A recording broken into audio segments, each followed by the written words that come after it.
comigo aqui no SOS da Matemática. Hoje a gente veio falar de ponto, reta e plano.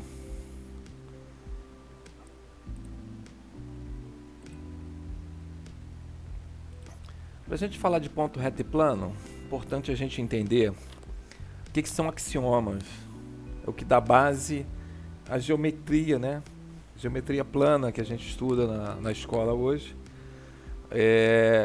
Ela advém, né, dos conceitos axiomáticos. Primeiramente, ela vem dos conceitos de Euclides, que foi um pensador grego, desenvolveu a matemática e outros pensamentos na Grécia Antiga, uns 300 anos antes de Cristo. Então a geometria, ela hoje é denominada até de geometria euclidiana, por conta de Euclides. E o axioma, que é uma ideia que a gente aceita como verdade sem ter uma comprovação lógica, um encadeamento lógico de conceitos anteriores, né? É uma ideia primitiva e a gente aceita como verdade. Aqui diz o seguinte: como em toda ciência, o ponto de partida é constituído de proposições que são aceitas sem demonstração. São relações entre as noções primitivas chamadas axiomas. As proposições verdadeiras demonstráveis a partir dos axiomas são teoremas. Então, as proposições que são aceitas sem demonstração são os axiomas, são ideias, né? A gente vê aqui Euclides e seus elementos de geometria. Euclides, que viveu na Grécia em torno de 300 a.C., né? Essas ideias de Euclides também vêm dessa época. Esse livro foi compilado na Idade Média, né, por Euclides, não por Euclides, perdão, por outras pessoas. Você tem aqui, pode ver o livro, né? Uma parte aqui nesse link.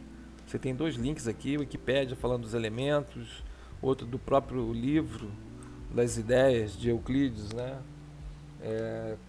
Cruas, né? Que estão postas ali. Então, a partir da ideia axiomática, você começa a construir a geometria. É importante também que a gente tenha algumas normas, né, que a gente utiliza em geometria, né, algumas designações. Por exemplo, quando você vai escrever ponto, quando você representa o ponto, né, aqui nessa forma, ele a gente sempre atribui um ponto uma letra maiúscula, tá? A reta, você tem o traço, em cima dela você tem uma letra minúscula. Geralmente são usadas R, S, T, são as letras comumente usadas pelos matemáticos para designar retas. Plano, quando você tem a representação do plano, você tem a figura aqui, que representa o plano, e sempre tem uma letrinha grega, ou seja, alfa, beta, gama, uma letra grega que vai representar o plano. Então, essa primeira ideia, quando a gente fala de axioma, né, o espaço é o conjunto de todos os pontos. Então, pega-se essa ideia e aceita-se como verdade. É o primeiro axioma. Então, um espaço é um conjunto de todos os pontos, né? Se você observar aqui, plano é um conjunto de todos os pontos. Dois pontos distintos determinam uma reta que passa por eles. Então, dois pontos distintos vão determinar, né, se você tem uma reta que passa por eles, você tem apenas uma única reta. Então, dois pontos determinam uma única reta. Você não consegue ter uma outra reta que passe por esses dois pontos, né? Dois pontos distintos de uma reta determinam essa mesma reta, que é a consequência daí do axioma 2. Uma reta, bem como fora dela, é infinitos pontos. Então, uma reta, ela é composta de infinitos pontos. Aqui a representação da reta, Mas quando a gente, na matemática, a gente considera a reta, ela não tem começo nem fim, né? É uma sequência de pontos que não tem começo nem fim. Num plano há infinitos pontos. Não tem como contar um plano. A gente às vezes delimita ele, mas em formas gerais você delimita por conta de praticidade, né?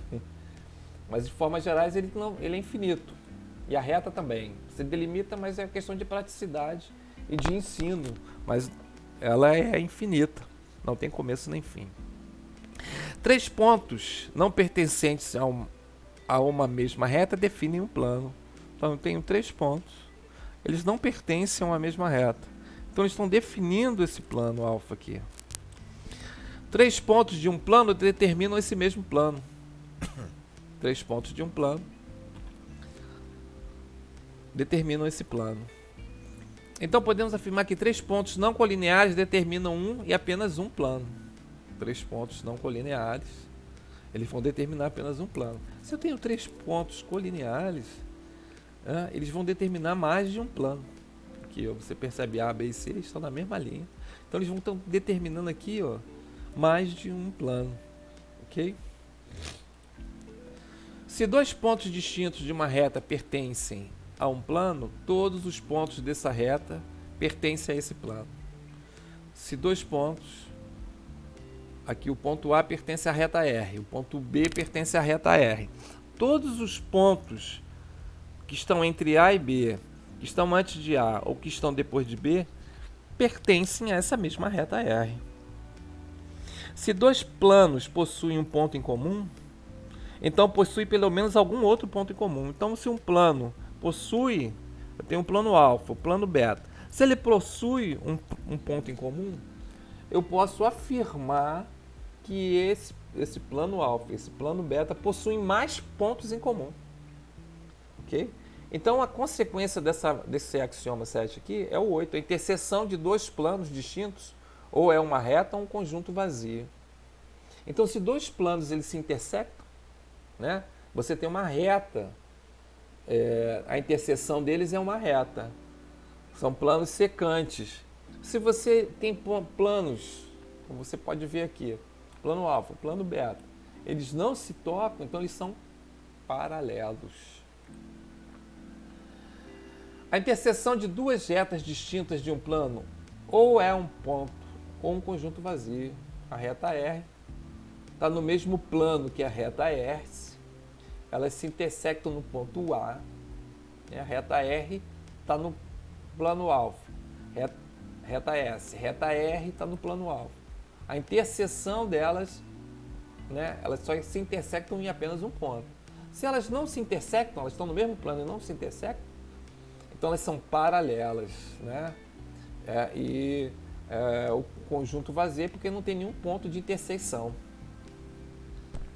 Por um ponto A não pertencente à reta S, passa uma e apenas uma reta paralela à reta S. Por um ponto A, né, que não pertence a essa reta S, que o ponto A, ele não pertence a S, né, passa apenas uma reta, que seria R, que é paralela a S, apenas R, ok?